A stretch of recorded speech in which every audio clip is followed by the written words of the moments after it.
না, আপনারা জানেন যে রাষ্ট্রীয় নির্বাচন উপলক্ষে আমরা আমাদের এখানে বিশ্ববিদ্যালয় প্রশাসন, আমরা আইন শৃঙ্খলা বাহিনী, বিশেষ করে রাজশাহী মেট্রোপলিটন পুলিশ, আমাদের সাথে বিজিবি, র্যাবের প্রতিনিধি অফিসার আছেন।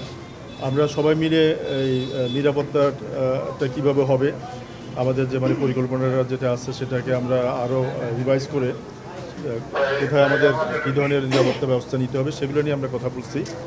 আর ভোটের দিন এবং ভোট গণনা শেষ করে রেজাল্ট দেওয়া পর্যন্ত আমাদের কার কী ধরনের ভূমিকা থাকবে, আমাদের নিরাপত্তার কোনো ধরনের সমস্যা হয় কি না, সেগুলো নিয়ে আমরা মোটামুটি আলোচনা হয়েছে।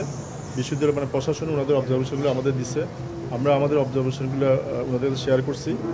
এখন বিশেষ করে ভোট গণনাকালীন কী ধরনের ব্যবস্থা নেওয়া দরকার বা ভোটকালীন কী ধরনের ব্যবস্থা নেওয়া হবে সেই বিষয়গুলো আমাদের কিছু অবজারভেশন আমরা ওনাদেরকে লিখিতভাবে দিয়েছি, আর ওনাদের অবজারভেশনগুলো আমাদেরকে দিয়েছেন নিরাপত্তা সংক্রান্ত।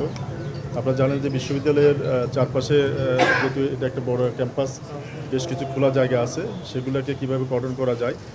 আর ভিতরে আমরা একটা ইনার কর্ডন বা একটা আউটার কর্ডন, আবার পেট্রোল এবং কেন্দ্রভিত্তিক যে সকল নিরাপত্তা, এই পরিকল্পনাগুলো আমরা নিয়ে আলোচনা হয়েছি।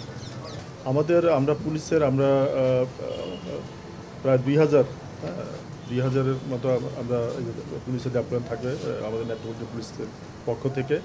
এর পাশাপাশি বিজিবি থাকবে, বিজিবি ওনাদের 6টা প্লাটুন থাকবে, র্যাবের 12টা প্লাটুন থাকবে।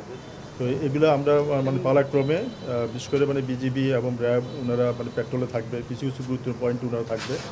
আর ওভারঅল ভোট কেন্দ্রগুলোতে আমাদের পুলিশের লোক থাকবে এবং বিভিন্ন যে সকল বাইরে যে সকল আউটার কর্ডন আছে, অ্যাক্সেস কন্ট্রোল আছে, সেখানে আমাদের পুলিশ থাকবে। ক্যান্ডে মূল দায়িত্বে থাকবে পুলিশ, পাশাপাশি সেখানে থাকবে বিএনসিসি থাকবে। আর আমরা বিশেষ করে অ্যাক্সেস কন্ট্রোলগুলোতে যেখানে ভোটারদের প্রবেশ হবে সেই জায়গাগুলোতে বিএনসিসি থাকবে, বিশ্ববিদ্যালয় থেকে শিক্ষকগণ থাকবেন। আমাদের পুলিশের আমাদের 3 দিন ফুল ডেভেলপমেন্ট থাকবে। আর এটা পরিস্থিতি অনুযায়ী তো আমাদের থাকবে, আমাদের ফ্রি ডেভেলপমেন্ট একটা প্ল্যান আছে, সেটা এখন থেকে আমাদের শুরু হবে। আর ভোটের কেন্দ্রিক 3 দিন এবং ভোটের পরবর্তীতে পরিস্থিতি বুঝে আমাদের ডেভেলপমেন্ট থাকবে।